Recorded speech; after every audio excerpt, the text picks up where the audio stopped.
God bless everyone. Today, I will share the extraordinary and harrowing testimony of Isaac Levi Cohen, a devout rabbi who lived a life guided by the Torah and Talmud. But everything changed when he faced death and found himself plunged into a chilling void, encountering the terrifying truths of the afterlife. In the depths of unimaginable darkness, Isaac came face to face with Jesus, whose presence revealed the profound consequences of his earthly choices.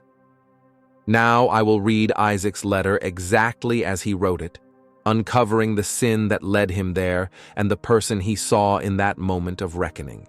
I was born and raised in the Holy Land of Israel, where my life's purpose was shaped by my faith and devotion to God's laws. From a young age, I was immersed in the sacred teachings of the Torah and the Talmud, following in the footsteps of countless rabbis before me. My days were spent guiding others, offering wisdom and spiritual counsel, and dedicating myself entirely to teaching God's commandments. Years later, life brought me to New York City, where I continued my calling, serving my community with unwavering commitment. My faith was the foundation upon which my identity stood, a beacon guiding my every thought, decision, and action. Even as challenges arose, my faith only deepened. Blindness came into my life, but it did not feel like a curse. It felt like a test, a call to focus more on the spiritual than the physical.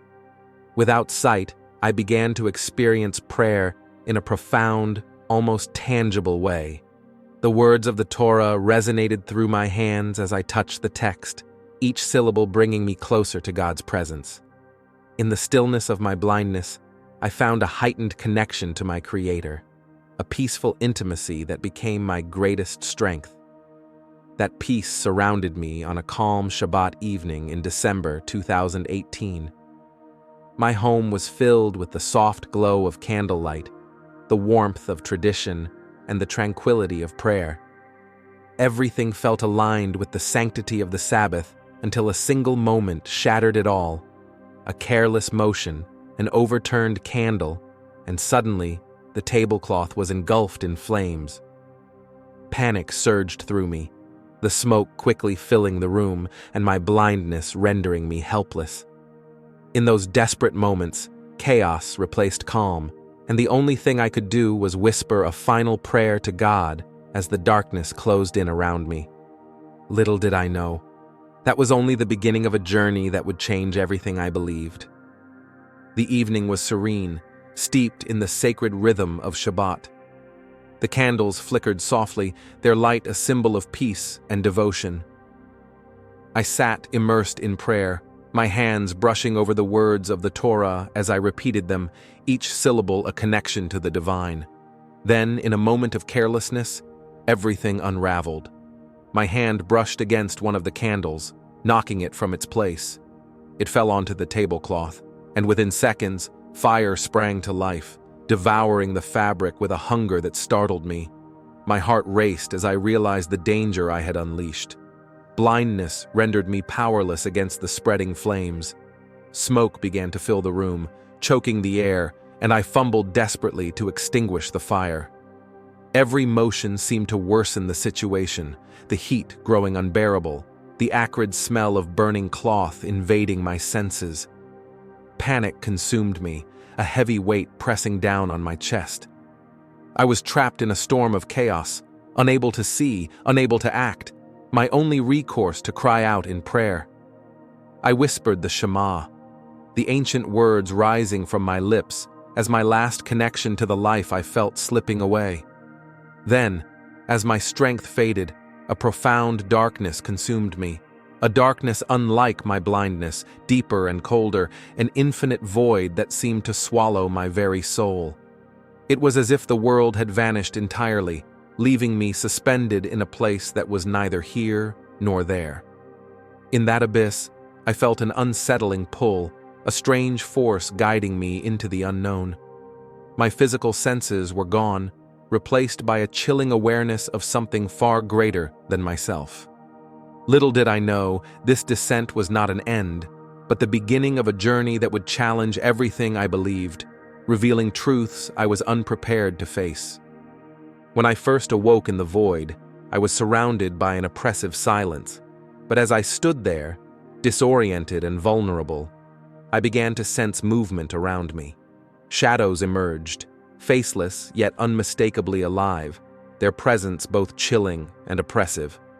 Their whispers filled the air, each word laced with anger and disappointment. Though I couldn't make out their exact meanings, I felt them reverberate in my soul, their weight pressing down on me like a judgment I wasn't ready to face. I tried to turn away, but there was no escape. Their whispers pursued me, a relentless reminder of guilt I could no longer ignore. Then, the shadows began to part, revealing a series of massive, ominous doors. Each one bore an inscription: Christians, Muslims, Buddhists, and many more. The doors loomed as if alive, vibrating with an energy that both repelled and drew me in. My eyes, though they could not physically see, were fixated on the door labeled Children of Israel. A force stronger than anything I had ever felt began to pull me toward it. I resisted with every ounce of my being, but it was futile. The door creaked open on its own, and an intense wave of heat hit me like a wall. The sounds beyond it were unlike anything I had ever imagined. Screams of anguish, cries of regret, and groans of souls trapped in torment. As I stepped through, the horrifying reality of what lay ahead unfolded before me. Souls writhed in agony, their flesh burning yet never consumed, their suffering endless. Among them, I recognized faces, family members, distant acquaintances, people from my community, all consumed by profound regret. Figures of immense wealth and power stood amidst burning pillars, the very symbols of their greed and pride in life, now their eternal punishment. Among them, rabbis like myself, their robes scorched and their cries piercing the air, punished for leading others away from God. My heart sank as I realized the truth. I was no different from them. My pride, my stubborn adherence to tradition, my rejection of God's greater plan, these sins bound me to this fate. But as the realization took hold, I wondered if there was still a chance to escape this nightmare, or if my journey into this abyss was just beginning. As I stood on the precipice of this horrifying landscape, I saw a vast valley stretching out before me, a chasm of endless torment and despair. The air was thick with smoke and the stench of burning flesh, a suffocating reminder of the suffering that consumed this place. Towering pillars of flame erupted from the ground, illuminating the darkness in shades of red and orange. Each pillar was a monument to earthly greed and power, bearing the weight of those who had worshipped wealth over the divine. The sight was overwhelming, a grotesque display of agony and regret, stretching as far as my sightless eyes could comprehend. The sounds were even worse.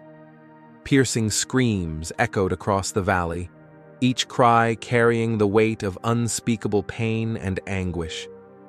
The groans of tormented souls merged into a symphony of despair that reverberated through my very being. The heat was unbearable, searing every fiber of my existence, yet the flames did not consume. They only prolonged the agony. The ground beneath my feet seemed alive, shifting and writhing with the collective torment of countless souls. Regret filled the air like a tangible force, pressing down on me with an intensity that made breathing nearly impossible. As I took a step forward, I couldn't help but notice the cruel irony of this place. The flames, while engulfing everything in their path, never truly destroyed. They left no room for escape, no chance for reprieve, only an endless cycle of burning and suffering. It was as if the sins of those trapped here had taken on a physical form, clinging to them, refusing to let go. My heart pounded as I realized the inescapable truth. This was not just a place of punishment, but a mirror of the lives these souls had lived. The deeper I ventured, the more I felt its pull, drawing me closer to an answer I both dreaded and needed. What lay ahead in this valley of torment? I knew I had to continue, but the question remained. Would I find redemption, or be consumed by the very flames that surrounded me. Amid the suffocating darkness and unrelenting torment, a light pierced through, unlike anything I had ever experienced. It was warm, yet overwhelming, a radiant presence that pushed back the oppressive shadows around me. As the light grew closer, it began to take form, a figure of indescribable holiness. His face carried both compassion and judgment, his gaze piercing through every layer of my being. Though I had never seen him before, I knew without question that this was Jesus. His very presence seemed to calm the storm within me, yet it also exposed every sin I had hidden, every moment I had turned away from the truth. Jesus spoke, his voice like a melody that resonated deep in my soul. He acknowledged the good I had done in my life, the prayers I had offered, the guidance I had given, and the families I had supported in their times of need. But then, his tone shifted, filled with both sorrow and clarity. He revealed how I had rejected God's ultimate plan of salvation, blinded by pride and rigid tradition. My heart ached as his words exposed the truth I had long avoided. Yet, instead of condemnation, he extended something I had not expected: forgiveness and grace. He showed me how even my smallest acts of kindness had been part of God's greater plan, how they had rippled outward to touch lives in ways I could never have imagined. Then, just as suddenly as he appeared, I was pulled back into the world of the living. My eyes opened to the frantic voices of medics surrounding me, their hands working desperately to save my life. Though I was alive, I felt far from at peace. The encounter lingered in my mind, vivid and undeniable, but so did my doubts. Was it real, or a hallucination born from fear and near death? Days turned into weeks, and my spiritual unrest grew, until something extraordinary happened. My blindness, which I had lived with for so long, was lifted. Light flooded my vision, and for the first time in years, I could see. But it wasn't just a physical miracle. It was a symbol of the spiritual awakening I could no longer ignore. With the weight of this transformation pressing on my heart, I knew I couldn't return to my old ways. But where would this path lead me next? The answer was as much a challenge as it was a promise. The moment I regained my sight, both physical and spiritual, I could no longer deny the truth that had been revealed to me. For so long, I had clung to pride and tradition, refusing to see what was right before me. But now, the light of Jesus illuminated every corner of my heart, exposing the errors of my past and offering a way forward. I knew I had to let go of the old self I had so fiercely protected.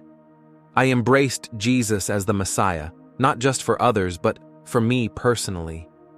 It wasn't an easy step, but it was a necessary one that filled my soul with a peace I had never known before. In that moment of surrender, I felt truly free, as if the burdens I had carried my entire life were finally lifted. With this newfound peace, I couldn't keep my experience to myself. I began sharing my story with my family and those around me, recounting every detail of my journey through darkness and my encounter with Jesus. At first, some were skeptical, even dismissive, clinging to the same doubts I had once harbored. But as they saw the transformation in my life, the joy, the humility, and the unwavering sense of purpose, something began to change in their hearts as well. Slowly, their curiosity turned to understanding, and their understanding became belief. My testimony became a beacon, not of my own doing, but of God's grace working through me. It was no longer just my journey, it was a light that could guide others toward truth and salvation. As I reflect on this path, I see clearly how God's light always follows the darkest moments. The valley of torment I had walked through, the shadows and whispers, even the flames, all of it was part of a divine call to awaken me.